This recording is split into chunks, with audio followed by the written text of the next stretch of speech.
Light camera action শুরু হচ্ছে আজকের নতুন ব্লগ। গুড মর্নিং সবাইকে। আমাদের এখানে তো ঠান্ডা পড়ে গেছে, তোমাদের ওখানে ঠান্ডা পড়েছে? খুব ভালো আছে। চলো দিশানিকে সোয়েটার পরিয়ে দিয়েছি। খুব শীত দিশানি পড়েছে, সোয়েটার সেজন্য পরে দিশান পড়তে আজকে বসে সোয়েটার গেছে। পরে আছে, তাই তো? আমার নতুন সোয়েটার। নতুন সোয়েটার? আচ্ছা, ওর নতুন সোয়েটার। তো কেমন হয়েছে সোয়েটারটা একটু বন্ধুরা বলো। নতুন নয় কিন্তু, ও তো আগের বছরের কথা ভুলে গেছে, সেই জন্য ওর মনে হয়েছে নতুন। তো সকালবেলা উঠেই দিশুন পড়তে বসে গেছে। তো দেখা যাক দিশুন পড়ে নি। দিশুন, তুমি সকালবেলা উঠে কি খেয়েছো? দুধ। আচ্ছা, দুধ খেয়ে পড়তে বসেছো? আমি ম্যাচিং করে যাচ্ছি।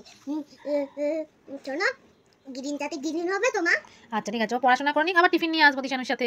আমি খাচ্ছি সাতুটা। আগে বলো চলো প্রথমে কি পড়তে করব? পড়তে টিফিন চলে এসেছে। বলো আগে প্রথমে কি করব? বলো মা, আগে প্রথমে কি? এটা কিসের ছবি? দিশানির কথাগুলো শোনো তোমরা। না, আমি আঁকাছিটা বলবো। আচ্ছা, এটা কিসের ছবি? Love you. বাংলায় কিসের ছবি ওটা? ভালোবাসা। এখনকার বাচ্চাগুলো না একদম পেকে এঁচোড়। না, আমি ঠিক বুঝেছি। তুই ঠিক বুঝে গেছিস? ও, বুঝে যা আর কি। চলো দিশানি পড়তে দাও, লাঞ্চ থালিটা রেডি করে নি। তো আজকে দিশানির লাঞ্চ থালিতে কি কি আছে তুমি বলতে পারবে? তো দিশানি বলবে। আজকে পুরো ভয়েসটা দিশানিরই রেখেছি। ছোট মাছ আছে, বড় মাছ আছে, বেগুনি আছে, ভাত আছে, তারপরে ডাল আছে, তারপরে আলু ভাজা আছে। তোমার ভালো লাগে ছোট মাছ? হ্যাঁ।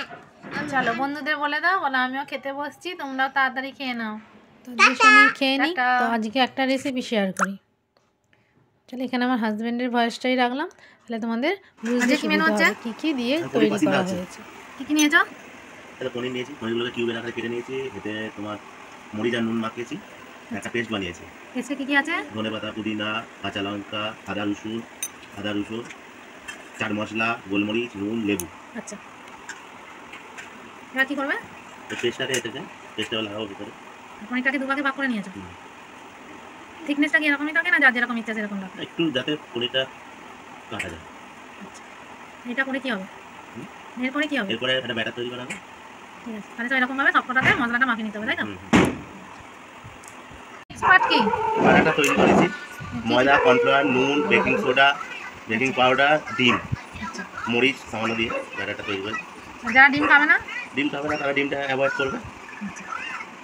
আর এটা কিরকম হবে ঠিকটা? ঠিকটাই। আচ্ছা, এরপর এটাকে ডুবিয়ে ভাজা হবে। চলো ভাজো দেখি। রিফাইন অয়েল তেল দিয়েছি, মিডিয়াম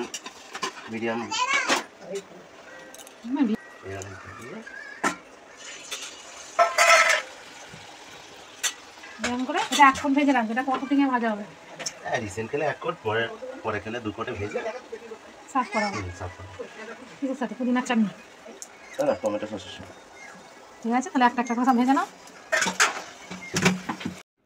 কেমন লাগলো আজকের ব্লগটা বন্ধুরা? আবার দেখাবো অন্য কোনো ব্লগে। Ta-ta, by.